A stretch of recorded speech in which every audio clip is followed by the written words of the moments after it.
everyone, Chandani here. Very happy and honored to have another respected, incredible visionary guest with us today, Robert Gould, who is an education advocate, somewhat of a philosopher, I think, even though he doesn't deem himself as one. He is an artist, a producer, so many hats he's worn and wears in this life. And today's topic is one of my favorite things to explore and discuss, which is the power of social narrative in our world today.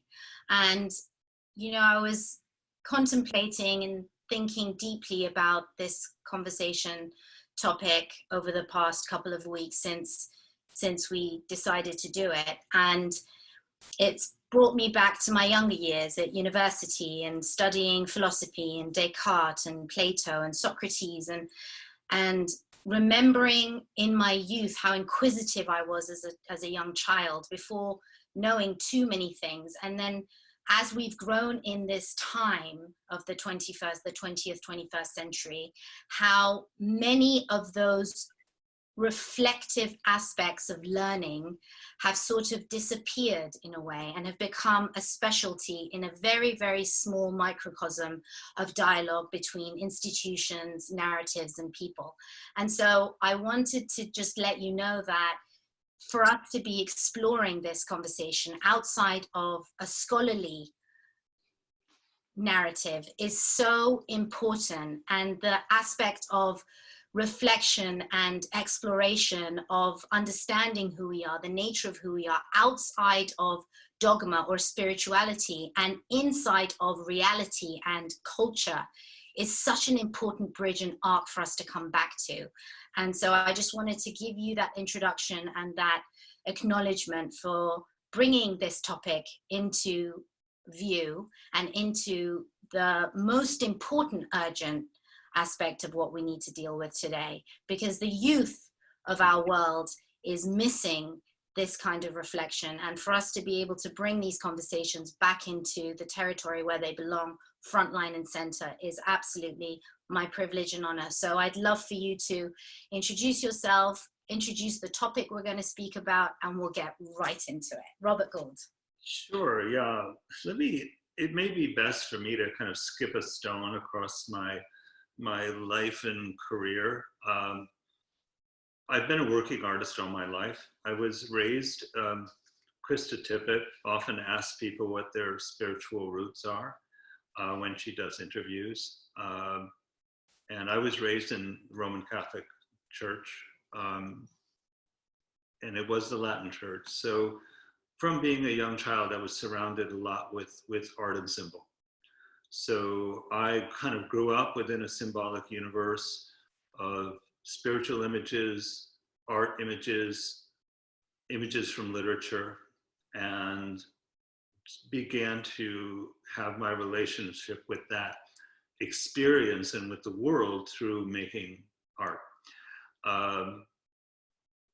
I always was very interested in the connection of story and art. So I was reading illustrated books and I was reading comic books, and comic books really gave me that sense of story and narrative of how words and pictures work together to tell stories.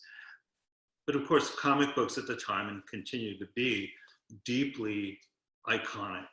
There's nothing real about them, but they hit a very iconic part of your brain. So again, that sense of symbol was always in my head. I went to school, always wanted to be a comic book artist. I went to college at Massachusetts College of Art and studied art education and critical studies with a minor in literature and film, and began my first comic book company when I was in college. This was during the 70s, so I was also surrounded with a tremendous amount of political unrest, but I also saw how creative people responded to that unrest with art and expression, and also saw art and expression change culture. A good example is when the shootings occurred at Ohio State, and 4 people were killed. Crosby, Stills and Nash wrote Ohio within 24 hours And within 48 hours, the song was on the radio. And it immediately crystallized that moment, captured it, and populated it through culture. I regret that we haven't seen that, or I haven't seen that yet in what's going on right now. But that's the kind of response that I saw of creative people responding to culture. So that connection was always there for me. I went on to become an illustrator. I worked in science fiction fantasy illustration for many years. I was an art director. I packaged books. I published books. So I was always interested in the connection of art in the marketplace. I never thought of myself or was interested in any way in gallery work or being art with a capital A. It just wasn't interesting to me. I like the idea that comic books were cheap, fast entertainment and that they decayed, literally. The vitality of that, the idea that you can keep making more, that they only cost 15 cents, you know, the fact that these images and stories are moving in culture was very engaging to me. So after my career in publishing and education and publishing, I moved to LA and I met Tara Goober, and I began a production company with her, or she began a production company at Sony Pictures Entertainment. And what was really fascinating about that is I had done my work in illustration for like 15, 16 years on the East Coast. And when I moved to LA, I had spent my whole life to that point basically with headphones on, painting in the middle of the night. And I had an opportunity to move into the entertainment business, and it was really like jumping off a cliff. And I talk about this a lot when I talk about decisions that people get to in life, is you have to be able to jump off a cliff and believe the universe is going to catch you. And it was really one of those moments that I not only had to jump ship within a week from one media to another that I really wasn't familiar with, but I also had to gain the self-confidence and the communication tools to do that. And that was very traumatic. But I managed to muscle through. But I realized that a lot of my design skills, my narrative skills, my storytelling skills that I used in illustration served me really well. It also served me that I could communicate with artists and mediate them, and then in effect produce them because I understood them. So my ability to move between the creative world and the business world and the media world became, I think, a key tool that I have in what I did. During that time, I got deeply into education. Tara was very passionate and continues to be very passionate about education. Our work continues in that area. So we did a number of things. We had a nonprofit. We started a school. We started a yoga in schools program. All of these things continue, and we continue to this day. So that sense of connection between learning and community and public education continues to be really important to me. I also have done a lot of themed experience design. I produced, for 20 years, I produced an outdoor festival in Oregon, a 3-day arts and music festival in Oregon, and also a indoor convention on the East Coast. I'm very much interested in creating place for transformational experiences.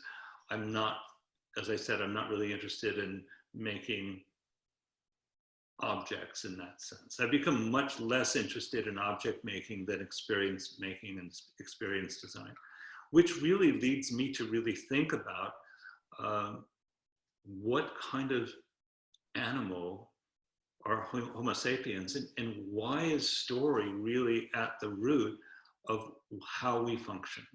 We tend to not really focus on it because it's such a part of our DNA that we don't really see the narratives that are running these very powerful rivers of intention that really make us who we are. And I've always imagined that the human Homo sapiens and us as the imagining animal. And this is science, it's not my opinion, is that we create and share and convene and come together around intentions and ideas that simply don't exist. This is what makes human beings different. Animals don't do this. The animal mind exists in sound and smell and image. They have intentions for actions, and then they react to those things, but they don't reflect in the way that we do. And what's really amazing to me is that modern neuroscience has realized that in the neurology of our mind, story actually precedes thought. That we can't conceive of an idea unless we have a place for it. And if the place doesn't exist in environment, we create it in our imagination. And it's this convening power and this ability for us to run scenarios that makes us who we are, but it also has a shadow. And we may be seeing that shadow more in culture right now. This imaginative mind is also where our myths reside. No other animal has myths. No other animal is walking around wondering, what does life mean? What's the purpose? Animals don't do that. They just be. Just watch your cat, watch your dog. You know, they're just sitting there, totally content, totally in the moment. While we're going, why is that cat just sitting there? So it's the ability of trying to understand, or the desire to try to understand what is the currency of life. It's easy for us to sit here in a consumerist, capitalist country and believe that the currency of society is money. But it's not. It's story, because money is story. And Yuval Harari talks a lot about this in Species. He said money is the greatest story ever told because we all believe that it has value and it has none. So when we talk about how we connect with others and how we can connect with ourselves and how we can build better and stronger relationships, it really helps us if we explore the stories that create our lives, because we really are the consequences of the stories we tell ourselves about who we are and what we believe and what our relationship to the world is based on those beliefs. It's very fascinating what you speak of, because this is how we have been trained in the Western world as far as education is concerned. And now we are at a crossroads where in society, and because of the technological era that we're privy to, we have an integrated access to other cultures and other states of conditioning that has created almost like a global cultural identity crisis for us, more so than ever in our lifetimes before. Because I think even if we look back in Western history at the development of the introduction of Eastern philosophies sort of in the 60s and 50s in America, the ideology of Eastern philosophy coming into modern psychology and modern culture in the Western realms had its own sort of subcultural, hippie, foundational translation. Whereas today, because of the aspect of this mass integration globally, because of the technological era, and because of the crisis of the natural resources of our planet and the economy and identity crisis all around, because of so many things that people are desperate to get their hands on and aware of now, that the idea of understanding the nature of who we are throughout our history, throughout our conditioning, throughout our culture, versus what we have to actually deal with day to day. And it's interesting because you mentioned to me that we went from the historical generalization of bringing society together as a we, right? So for example, the Constitution in America or any nation has usually explored its future and its foundation through a collective we as a nation, as a society. And we've now been forced because of the natural resources, because of the environmental decline, because of the economic crisis, because of the health crisis, we've been forced into understanding who we are as an I.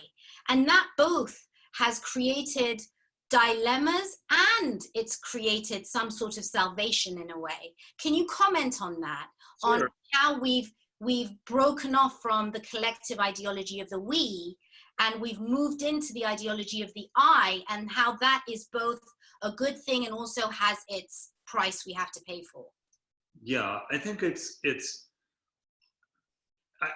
a great quote from Arnold Toynbee that struck me early in my life, and I've never forgotten it. And he's a very well-known and respected historian. He said, "Without a comprehensive religious narrative at its center, a culture must decline. No culture can flourish without narratives of transcendent origin and power." And what I feel he means by that is we need to have something greater than us that is an idea or an ethos that we serve. Now, you can think about that anthropologically, you can think about that sociologically, you can think about it as, hey, if you have 150 Homo sapiens that have to survive the winter, they have to decide to do that collectively, not individually. They have to know that there are things that they will give up to be able to survive together. And that sense of the collective benefit and the collective good is antithetical to consumerism. If we're always going to the general versus the specific, if you believe that people can give up things, however valuable or ephemeral, you're slowing down the consuming engine. So what's interesting about the origin of this country is it was founded on a tremendously compelling narrative, which it has yet to really fulfill. 200 years ago, one guy wrote, all men are created equal, and we live in a collective. We're entitled to these things. But did they really legislate that? No. But at the time in history, that story was so inclusive and so powerful that it transcended all the other philosophies, which were basically patriarchal, and I don't mean that in the sense of general, but they were regencies, they were kingdoms. These were linear structures in which somebody owned everything and everybody served that person. So the sense that human beings were servants and they were commodities and they were property was in the world. The United States shows up and says, no, we are all equal and we all come together under this. And no religion, no, it's all equal. That's a powerful thing. Probably second only to the same story, which was told in Christianity. This is why Christianity in 500 years populated the world, because it didn't separate anyone. Anyone was welcome at the table. And when you look at how these ideas populate, that's what they did. They went deep into Judeo-Christian philosophies, which they all were familiar with, but they also went into Iroquois and Huron native philosophies, which were here in America, which were very collective. They were deeply democratic systems, and they assimilated that. A lot of these guys also were Masons, so the Masonic tradition came in too. But that was the big idea. But they still had slaves. You know, they still built this country on the back of free labor, and they knew it. They knew it. So that sense of using others, well, no matter what the other is, to benefit the few is deeply in our culture here. Now, the challenge when you look at, I feel, when you look at Eastern religions, when they came over here, and I was around when it was happening, you know, the Beatles and all of that, it was a tremendously harmonic thing for that philosophy to come in because it was so self-centered. And that sense of collectivism that was coming out of the post-war era and coming out of the 50s was really a breath of fresh air and understand the door it came in. The door it came in it came in the art door. It didn't come in the religion door. Like Donovan, the Beach Boys, the Beatles, you know, it came in through the arts. So how people connected to it wasn't here, it was here, okay? And that sense of self, that I have a purpose, I have an individual, I can find my own balance, that really harmonized. But then we did, at that time, to that belief system, what America does best. We figured out how to sell it back to ourselves for a profit. That's what we do with everything. So over the next 20, 30, 40 years, 50 years, yoga became a business. And once it becomes a business, it runs on a very different engine, okay? So you could say the same thing about rock and roll. You could say the same thing about hip hop. You could say the same thing about comic books. You could say this is what we do. We assimilate, commodify, and profit. And we do that without factoring in the social consequence or the emotional consequence or the personal consequence. So it's really up to us to say, what is the consequence of my choices? And if we don't do that, we end up with a future that, another quote from Alvin Toffler, a futurist, he wrote Future Shock. And what he was talking about, geez, in the 70s, he was talking about virtual reality because it existed. It just wasn't populated yet. So he's talking about virtual reality as pointing to a boundless capacity for deception, not simply by governments or corporations, but by hostile individuals acting upon each other. We can do this today, but, and this is the best part, we are increasing the sophistication of deception faster than the technology of verification. The consequence is the end of truth. The dark side of the information technology explosion is that it will breed a population that believes nothing, and perhaps even more dangerous, a population ready to believe only one truth fanatically and are willing to kill for it. Sound familiar? Amazing. So this is the sense that this is the problem that we have right now. We have no social narrative that's holding us together.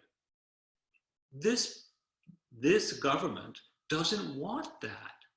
They want fragmentation because it's easier to sell. It's easier to sell. The win here, and I don't know how you get there, is for someone to come up with a narrative that is inclusive enough and aspirational enough that people will serve it. And I really question if that's possible. I really do, because we've become so addicted to point-click resolutions, to being oblivious of consequence, to the extraordinary entitlement of American economic privilege. We live in such a incredibly affluent society that we're not even aware of it. We take it for granted. And to disrupt that would take a pandemic. But I think that's what's in front of us now. What are we willing to give up? Who are we willing to join to? How much of our prejudices are we willing to set aside? How much tolerance are we able to really embrace for the benefit of not ourselves, but other people all over the world? I feel that existential truth of what you speak of has to come exactly as that. It has to come existentially. It cannot come intellectually. It cannot even come socially or politically. I feel the truth of what you're sharing about coming from a narrative that executes itself as service to others has to be rendered within an integrated self first.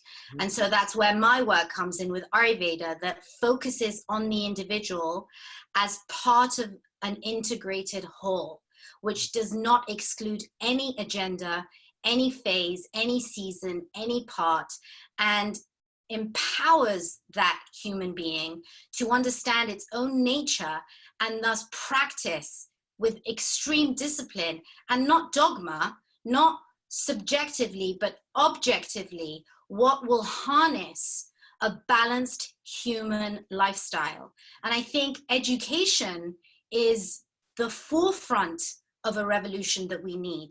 Education that is designed not exclusively as one dimension to articulate to our youth, to our society, but an education that is well-rounded and experiential and explorative and highly experimental. And I think we're in a season now where we have a plethora of experiences behind us. We have a plethora of scholars and roles and models and institutions and paradigms that we can see where they've worked and when they haven't worked, and we can come together in a very technologically innovative, informational, highway way to incorporate all the fast action technologies we have at our disposal and really start to make changes that we've never seen before, just like we have access to artificial intelligence all of a sudden and cyberspace and virtual reality. We can use in the same conduct ways to shift this dated, segregated, isolated way of seeing one thing and only interacting in one way, almost as though we're crippled. I think we all need to level up as human beings and come together and really explore new frontiers of experiential existential life. I think there's a lot of truth to that. I think I would suggest anyone that's interested in this space read Sherry Turkle's work on the impact of social media, and she's written several books. Reclaiming Conversation is her most recent book, and she writes a lot about the impact of devices and on our lives. And what we know now, because it's been around long enough, is we know that what our phones do is the main controlling element of how we behave. Our interactive social behavior is oriented more by the telephone, by your cell phone, than anything. Not each other, not the space you occupy, but what that machine can do. And I don't believe that I don't believe Edison, Ford, Jobs, Gates, any of these guys, Disney, any of them were aware of the shadows of the things they create. Everything that is created has light and shadow. We're seeing shadows of these things profoundly now. If Walt Disney saw what his company has become, he wouldn't recognize it. Ford wouldn't recognize not just what cars look like, but what cars have become, okay? And because we're driven in again, not by social benefit, we're driven by return on investment. You know, when we talk about gross national product now, what we really should be talking about now is gross national benefit. And we exist without context.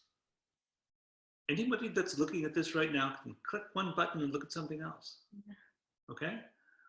There's no, this is the thing that's always amazed me about Ayurveda is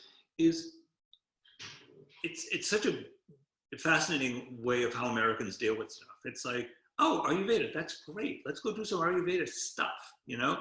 But they don't really want to know about the culture and the context of where it came from and how that informed its development and how you can benefit from having a culture and a context around that practice. You see?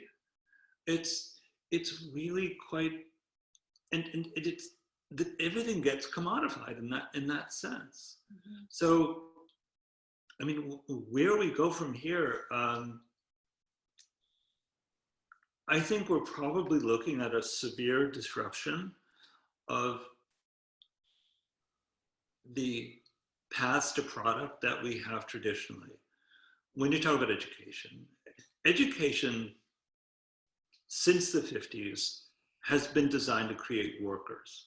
It's not really been designed to create an educated populace. That's bad for business. This government. That's bad. That's bad for free enterprise. No, because what anybody in business wants is they want a reactive consumer. They don't want a reflective consumer. Mm.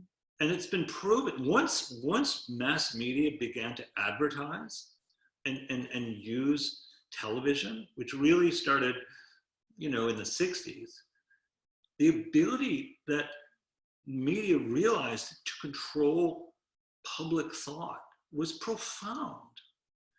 The reason that we have the news we have today is because news in the 60s used to be a public service. There was no commercials. It was 30 minutes a night. And that's what the networks did. 30 minutes or an hour, actually. That's what they did as sort of to get their license. Now, they realized they were in prime time with families at home and they weren't making any money. Mm-hmm. So Paley goes to Roone Arledge, who was running Wide World of Sports, the most popular franchise that they had, and said, can you figure out how to make money off of news? And he said, yeah. So what he did was change it to being entertainment versus news. So the stories became more personal. The stories became more like Cat in a Tree. Everything became generated not on its public good, but its ability to entertain. And that devolved into this. And when you have Morton Downey Jr. and other people that were on radio and on television creating conflicts, and what they realized was by creating conflicts and contests, you generate more revenue. So you look at what happened with cable television, all the cable channels, Bravo, Arts and Entertainment, the History Channel. How much history are you seeing on History Channel these days? Why? Because they have to make money. Now I can sit back and say, I don't want to judge that, but the Food Channel is not what it was conceived to be. This was supposed to be this incredible renaissance of learning that you could just watch cable television and learn all this stuff. That ain't happening. So I don't have a lot of faith that we're going to turn this around ourselves. But what I do find interesting is how many people, young people, are now using the resources of the internet to educate themselves unconditionally. Mm. So you can take a degree from Stanford, you can take a degree from Harvard, MIT, Princeton, you can educate yourself. And all of that data is there for you, all of that experience is there for you if you choose to self-direct. So that does give me some heart. And I think the challenge with schools, as I was saying, is their business model is corrupted.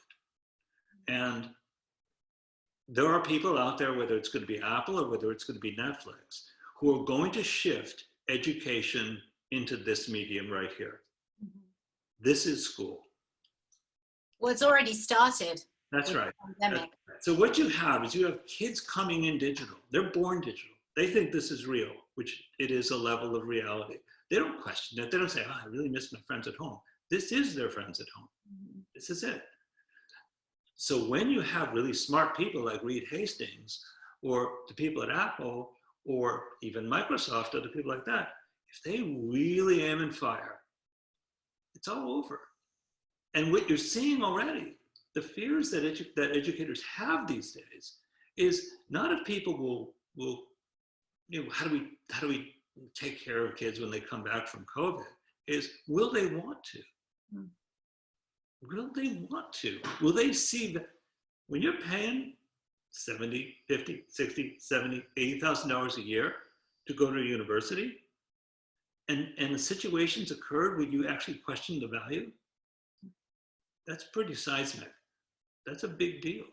So I think we are inside of a window where a lot of things are going to get challenged, and a lot of business models. And what gives me hope is that we've seen business models fall. We've seen the record industry fall. We've seen the television industry fall and have to migrate. We've seen bookstores. We've seen retail. All of these things are migrating and evolving very aggressively right now.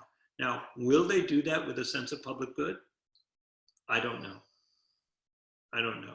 If there was a powerful, compelling social narrative that spoke to that good, that came down from corporate heads, or came down from government heads, or came down from social leaders, and I don't mean influencers, I think we could be inside of a level of social evolution we've never seen. But I don't know yet. I don't know it yet. I really wish I would see more people in the arts stepping up, but we'll see. Maybe it's early. I remember like studying in geology how the Platonic shifts of the earth either shift uniformitarially or catastrophically. Yeah. And I feel just like the slash and burn is needed in nature in order to allow the earth to penetrate deeply so that new seeds can be born. I feel it's the same way with social narrative. Right. And story. I feel that we have this uniformitarianism tale of oppression and liberation, of change and modification, and then that kind of like just steamrolls ahead. And then once in a while it comes to a head and you have this catastrophism, which on the outside from a bird's eye view looks actually very positive and compelling, but when you're inside of it, the perspective of it seems overwhelming and quite doomsday-ish. So I feel as though climactically we've reached this catastrophic place globally, economically, you know, with the health pandemic, with the economic crisis, with the racial crisis. It's a sort of pushed itself into this digital global catastrophism, which I find actually very opportunistic. We have the opportunity now as change makers, as innovators, as thinkers, as entrepreneurs, as the vibrant youth of our world to take charge and experiment and like you said, take that leap of faith, just like you did when you were introduced to something completely new. You had no choice but to leap into the unknown and to develop courage. I feel that that's where we are. And it's so important to fan those flames and at the same time with acute intelligence to control the fire, to direct the fire, so that that fire can burn those seeds that are deep rooted in that soil to start blooming exactly what is meant to be on this earth today. It's interesting when you say that. That's sort of a paraphrase of the speech that Ra's al Ghul gives Bruce Wayne in Batman Begins. Great. And I think the reason I say that is because we are shaped by the narratives we consume. And when you look at the narratives of the 70s and the 80s, what is probably one of the most defining narratives was The Godfather. Okay? Now, this was embraced not only popularly, but embraced hugely by business and Wall Street. And what is the axiom of that? The axiom value, the ethos of The Godfather is, it's not personal, it's only business. So what that does, especially within that context, it gives permission to exploit. okay? Now jump ahead. You look at Christopher Nolan's Batman series. What you said about what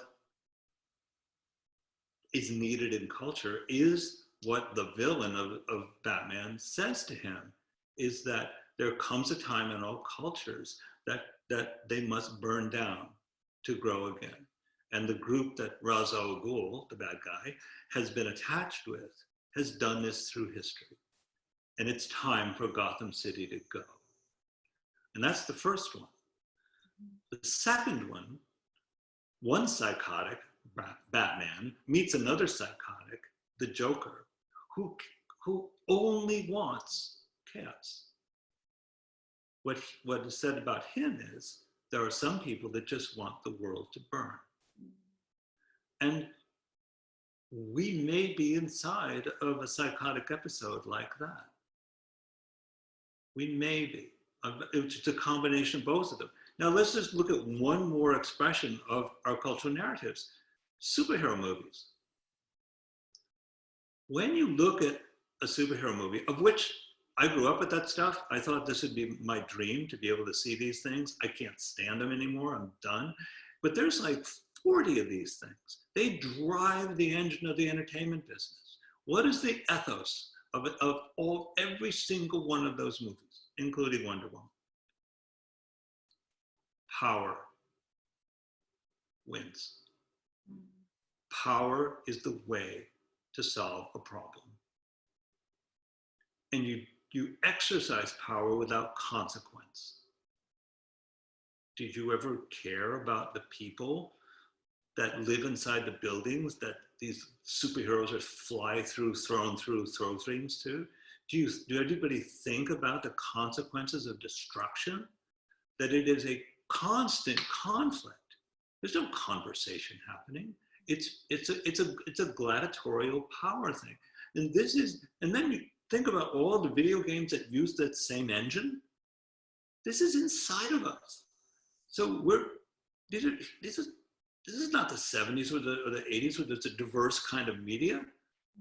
Everything is competition. Everybody is pitted against each other. People are voted in and off an island. And to turn around that cultural sense, and that cultural sensibility, that story is a real challenge. It's a very difficult thing because it aggrandizes the individual in a dominating way, not in a sense of dominion, in a sense of collective. And this is what I mean. I'd love to see more of this shift in the arts. I said to someone the other day, you look at this concern about violence and what Hollywood should do. Think about if every action star, man and woman, said, I will never carry a gun in a movie again. I'm done. And the resolution of any plot that I'm in cannot be violent. The violence can occur in the story, I understand that. But the resolution cannot be achieved by domination and force. And so I think, but they won't do that because they make way too much money killing people. Everyone, Keanu Reeves is like a walking saint. I tried counting the number of people that he kills in his most famous series, and I stopped at over 300. Well, The Matrix. No, the new ones, the John Wick series. Oh. He's made 3 of these movies. I haven't seen them. Yeah. And it's just like, can you do it? Sure. But what's it doing here? What's the consequence? There is consequence to these things. And this is where I think, and finally, I think this is where we become very uncomfortable with the sense of sacrifice. We become very uncomfortable with what our true symbol is, okay? We trade in iconography. We trade in icons. We've debased when we say what a hero is, because we turn it into a piece of commodity. And we're very comfortable with allegories. Something is like something else. But when we really deal with metaphor and symbol, we don't have a relationship to it.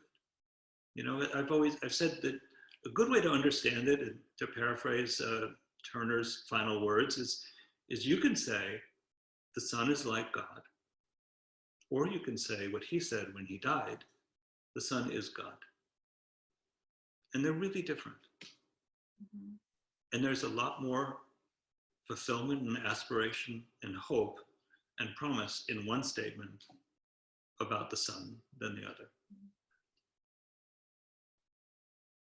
I think that we're entering an era where the kids, from our interaction and with Tara's graciousness of being involved with the Chandani Scholarship Fund, where we do bring kids from America to India once a year to experience mindfulness, diversity, to experience themselves separate from their conditioning, that the youth of our world is the hope of our world, and that education and reintroduction to these angles of reflection are so important and so vital, and must be disrupted in the media, in our institutions, in our schools, in our curriculums, in our household conversations.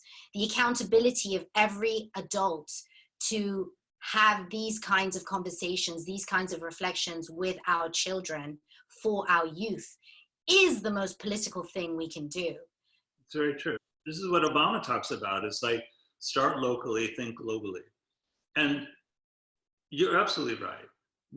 The greatest gift you can give any young person today is to trust them and believe that what they have to say has meaning and value, that their voice matters, and grant them the gift of agency to believe that they can act on what they believe in, and that that can actually be received and have impact. And it's important to understand, especially in disenfranchised and disadvantaged communities, is these kids do not have that. That's not part of their equation of life. These are communities that are politically, socially deprived of information and resources on purpose.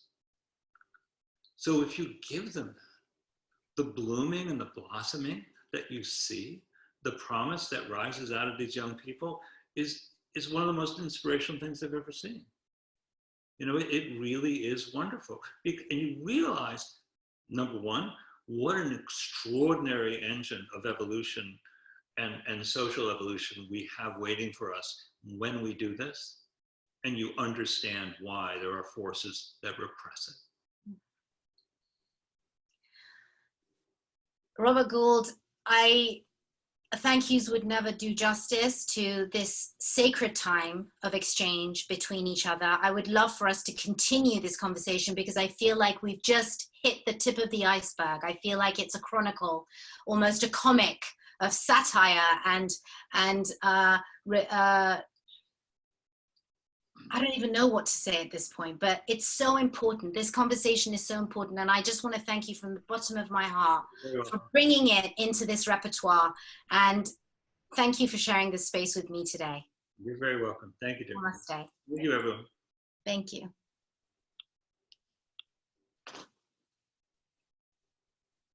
That was fantastic. Did I do